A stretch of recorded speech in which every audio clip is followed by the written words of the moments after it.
In this exercise, we'll look at repaying a loan. Kara spends $229 a month to repay her student loan. If she has already paid $9,160 on the 10-year loan, how many payments remain? We'll solve this problem using the 5-step problem-solving process. And the first step is to familiarize ourselves with the situation. We read the problem, again, carefully, making sure we understand everything about the problem. And something we can observe is that if she has monthly payments for 10 years, she's going to have to make 10 times 12, or 120 payments in all. So if we can figure out how many payments she's already made, we can use this number to find out how many payments remain. So that we need to define a variable. Let's let P equal the number of payments that remain.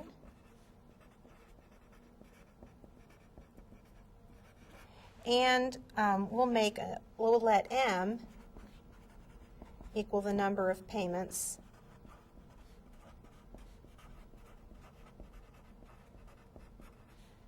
that were already made. And that gives us a start enough to go on to the next step, which is to translate. The first thing we're going to do is to come up with an equation that will help us find M, which is the number of payments that were already made. So the amount of payments made to date divided by the amount of each payment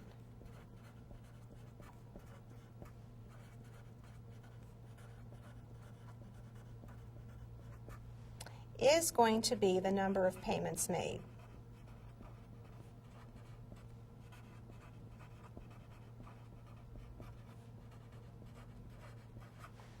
So, translating that, the amount of the payments made to date was $9,160 divided by the amount of each payment, which was $229.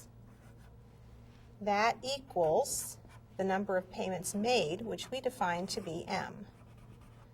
So let me write this out more clearly. 9,160 divided by 229 equals M. We were asked to find the number of payments that remained. So we're going to need another equation. And we can think of that as the payments already made plus the payments that remain to be made is the total number of payments.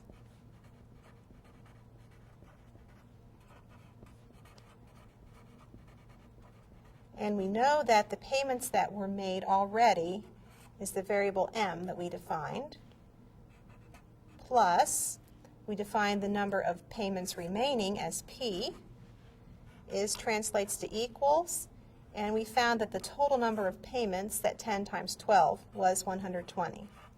So for a second equation, we have M plus P equals 120. We've translated the situation in the problem to mathematical language. We go to the third step, which is to solve. Remember, what we're trying to find is P. So we're going to have to do two steps. We're first of all going to have to find M. We find M by dividing 9,160 by 229. Divide 229 into 9,160. 229 goes into 916 4 times. 40 times 229 is 9,160. Subtract, this gives us a 0 in the ones place. And we have an answer for M of 40.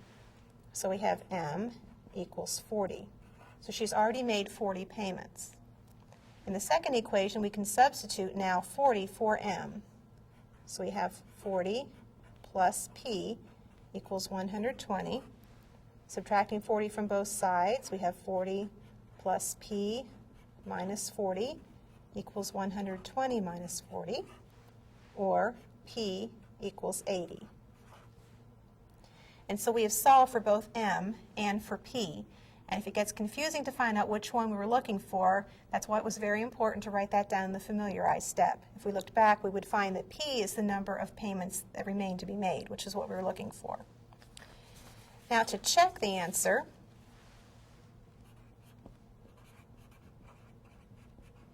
we can actually approach the problem a little bit differently. We can look at the problem, how much would she have paid back in 10 years? In 10 years, she would have paid 120 payments times $229 a month, or $27,480. That's the total she had to pay back in 10 years. She's already paid $9,160. If you subtract, she has left to pay $18,320.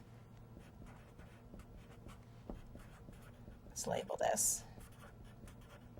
Okay, now if she has $18,320 left and she's paying $229 a month, if you take 18,320 and divide by 229, you should get the number we're looking for. Or if you take the number of payments we said that were left, 80, and multiply by 229, you should get how much is left. And if you carry out that multiplication, you do get $18,320. So we checked our problem by looking at it a slightly different way, and we found that indeed there are 80 payments left. We state our answer in a complete sentence. For the fifth step, 80 payments remain on the loan.